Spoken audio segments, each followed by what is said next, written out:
আসসালামু আলাইকুম ওয়া রাহমাতুল্লাহি ওয়া বারাকাতুহু নাহমাদুহু ওয়া নুসাল্লি আলা রাসূলিহিল কারীম আম্মা বা'দ। সম্মানিত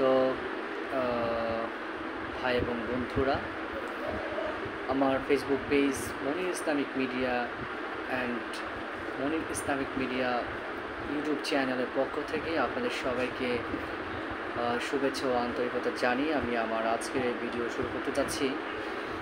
তো আমি একাধারে স্বামীর মারাত্মক 10টি ভুল নিয়ে আলোচনা করছিলাম। তো মনির ইসলামিক মিডিয়া পেজে ভিডিওগুলো আসলে দেওয়া হয়নি, 3টা ভিডিও চ্যানেলে অবশ্য দেওয়া হয়েছিল। তবে যেহেতু আজকের ভিডিওটি পেজে যাবে, তো সেহেতু পিছনেরগুলো আমি স্মরণ করিয়ে দিচ্ছি। পিছনেগুলো হয়তো বা স্মরণ যদি নাও করিয়ে দেই, সামনের কোনো একটা ভিডিওতে মানে যখন শেষ হবে 10টি, তখন আমি সবগুলো একসাথেই আপনার আবার রিপিট করে বলে দিব সবগুলো একসাথে। তো এই সমস্ত ভিডিওগুলোতে মানে একটু বিস্তারিতভাবে আলোচনা করার চেষ্টা করব, এই আর কি।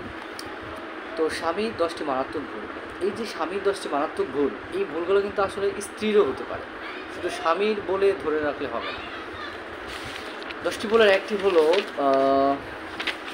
যে ভুলগুলো আসলে আপনার মাওলানা জুলফিকার আহমদ নকশবন্দি তিনি তার কিতাবে লিখেছেন। তো একটি হলো স্ত্রীকে উপেক্ষা করা, সবসময় তাকে অ্যাভয়েড করে চলা। 2 নাম্বার হলো তাকে সবসময় তালাকের ধমক দেওয়া, তোমাকে তালাক দিব, এই করবো সেই করবো, বাড়িতে চলে যাও, এসব বলা। তো 3 নাম্বার হলো দ্বিতীয় বিবাহের ধমক দেওয়া। 3 নাম্বার দ্বিতীয় বিয়ের জন্য ধমক দেওয়া, সবসময় বলা যে তোমাকে ছাড়া নতুন কাউকে বেছে নিব, তোমাকে ভালো লাগে না, পছন্দ হয় না।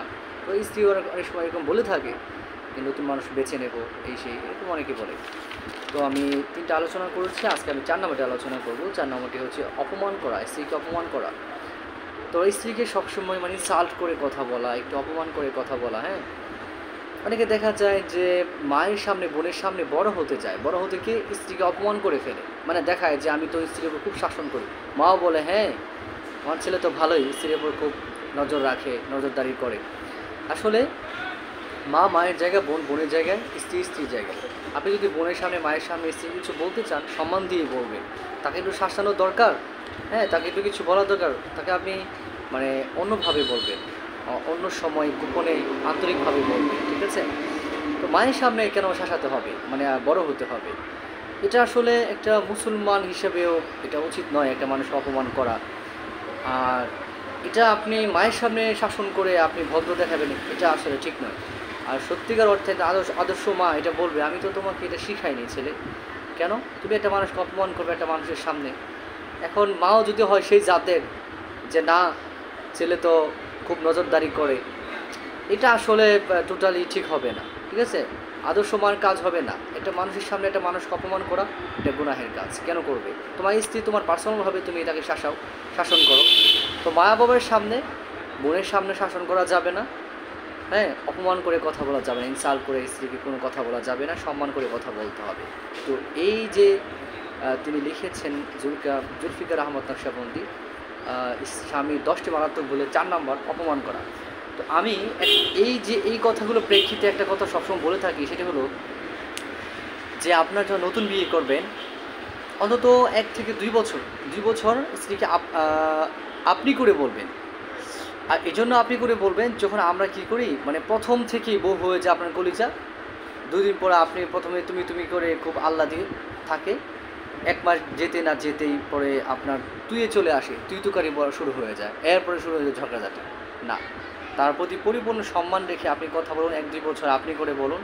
যখন ভেতর থেকে আপনার স্ত্রী আচার আচরণ দেখে কিংবা আপনার স্বামীর আচার আচরণ দেখে মুগ্ধ হয়ে যখন আপনি ভালোবেসে তুমি বলবেন, তখন থেকে তুমি বলা শুরু করবে।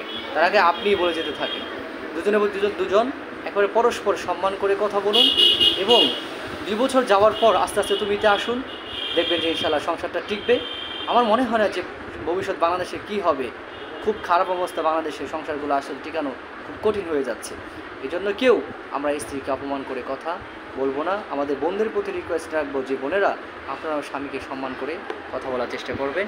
এই বলে আমি আমার আজকের ভিডিও শেষ করছি। আসসালামু আলাইকুম ওয়া আখিরু দাওয়ানা আলহামদুলিল্লাহ।